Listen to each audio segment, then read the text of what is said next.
Hello. Before I get to talking about the breast cancer surgery, which I know I've promised to talk about a couple of videos even ago, there's just something that I've been thinking about the past few days, and I just thought I'd share it. Just my thoughts. So these are just thoughts. It's like, what do you think about this? I'm not saying I'm right. They're just things that I've been thinking about, and that's what role shame had in my cancer journey. And I just wanted to make it clear, this isn't about saying this is my fault that I got cancer or anything like that. But what I've sort of been exploring in my head is shame is a really destructive emotion. And as I'm sure a lot of people have, I've carried a lot, and I still do carry a lot of shame for many things and for a long time. And I'm just wondering what role that played in allowing my body, my insides, to become an environment that was hospitable to a tumour growing in my breast. Because shame for me has often kept me in that sort of fight or flight place, which is not healthy and can lead to inflammation. But also the shame led me to unhealthy or destructive habits, which when I look back now is as clear as day, but now I know better. I mean, it happened. I can't get in a time machine and make it not happen. Or maybe one day we will, who knows.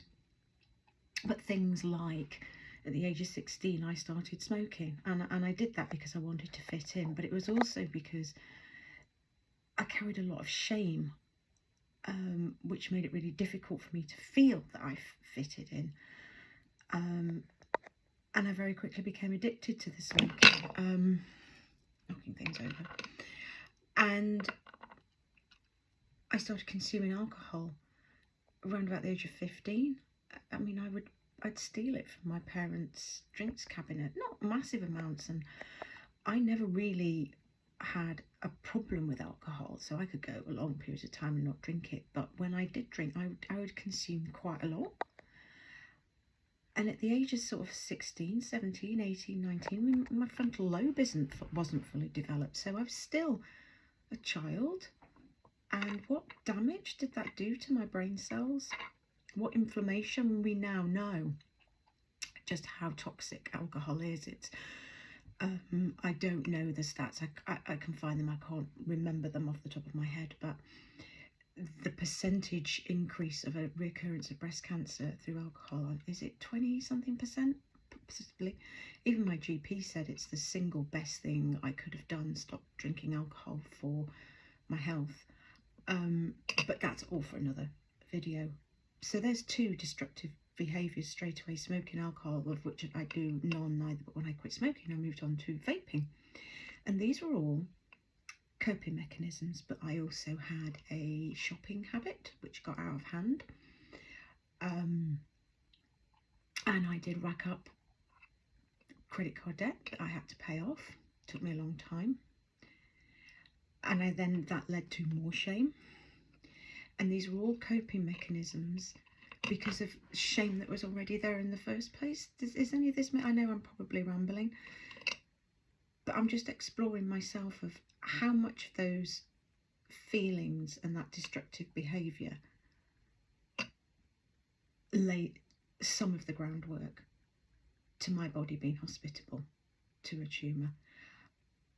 Because I would have been in fight or flight a lot, I would have not been looking after myself as well as I should have done. I mean, imagine what I could have been if I never consumed alcohol, never smoked, never vaped, not overspent on stuff I didn't need, and it was mainly clothes and shoes. I mean, what was I thinking? And also, I was the sort of person, if I had a headache, I'd pop a tablet. If I had a migraine, I'd pop a sumatriptan. I had for a period of time, adult acne around here. And I just kept taking a Dianet, it was called, as a contraceptive pill. And when they wouldn't give me that anymore, I just went on antibiotics, which the doctor prescribed for 10 years. I mean, I asked, but nobody would say, yes, that will be damaging your gut microbiome. I asked, and I was categorically told it was fine. So there's another things which would have caused damage.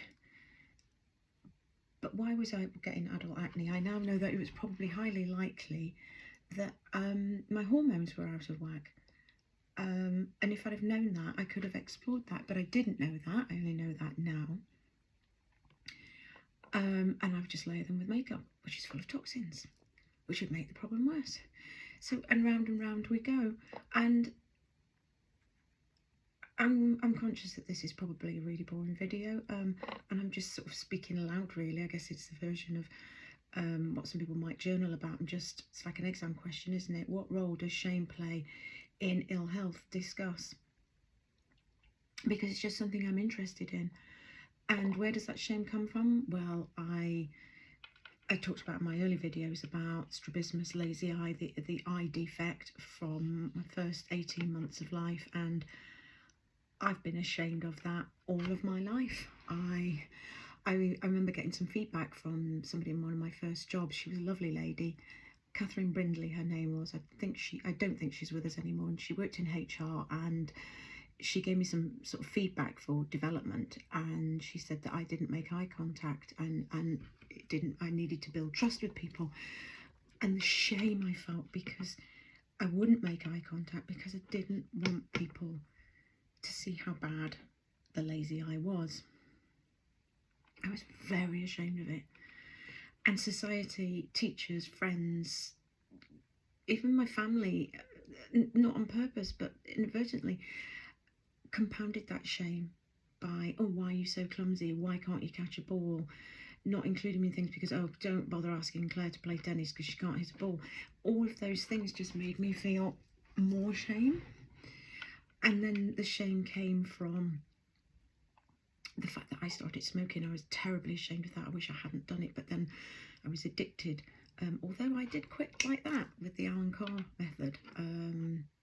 Not Alan Carr, the comedian, just in case you were wondering. But that's a whole new video as well. And I also carry a lot of shame from, because I always felt lacking in confidence and that I wasn't good enough. And that is something I work on to this day, and I'm honestly streets ahead. I wouldn't be doing this otherwise. But I lacked so much confidence that then I carried the shame of the poor choices I made in friendships, boyfriends, where I would accept scraps because that's all I felt I deserved. It wasn't that logical a thought process, but ultimately that's what I was doing. I was accepting substandard friendships, substandard boyfriends, because I didn't believe I deserved anything better. I mean, there was one particular boyfriend, I let him walk all over me. There was another one when I was 17, 18, who was abusive, coercive, abusive, and then stalked me for 6 months when I ended it. And the shame I carried with that, because I rarely talk about this with anybody, because I think I still carry a lot of trauma from that, because a lot of people wouldn't believe me, and I lost friends over that. That was a very difficult time.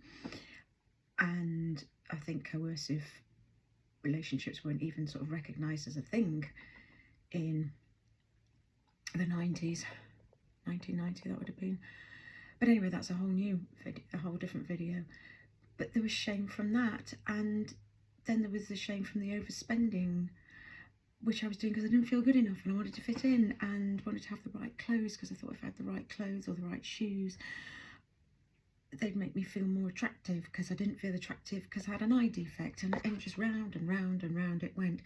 So I would constantly be in this heightened, anxious state of, because I was putting myself in bad relationships and bad friendships, that would cause me anxiety. So you can see that I would be in this fight or flight, which would cause inflammation in the body, and yeah, I've just been thinking of, oh my God, how much of this contributed to what happened to me.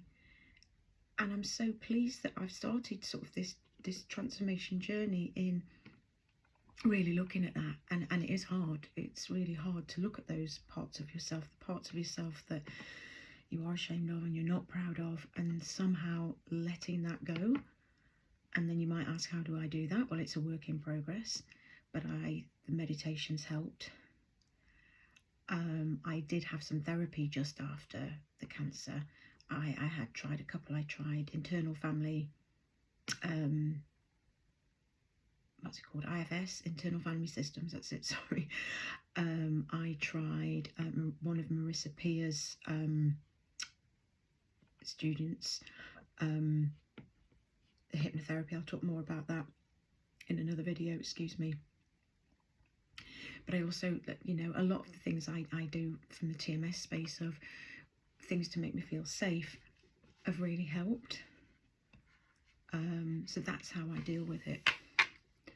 And that's what's helped me get past it. Journaling also did a lot of that. Writing letters to myself, but also writing letters to those people who'd hurt me and contributed to my shame. And I didn't send them, but I wrote them and I got it out. So that's a bit of it, some of the stuff that helped me. And I'm very conscious that I'm rambling, and this is more like a verbal journaling episode. But I just wanted to put it out there, really, of it's something I'm exploring thought-wise. Yeah, that's all for now. Thanks.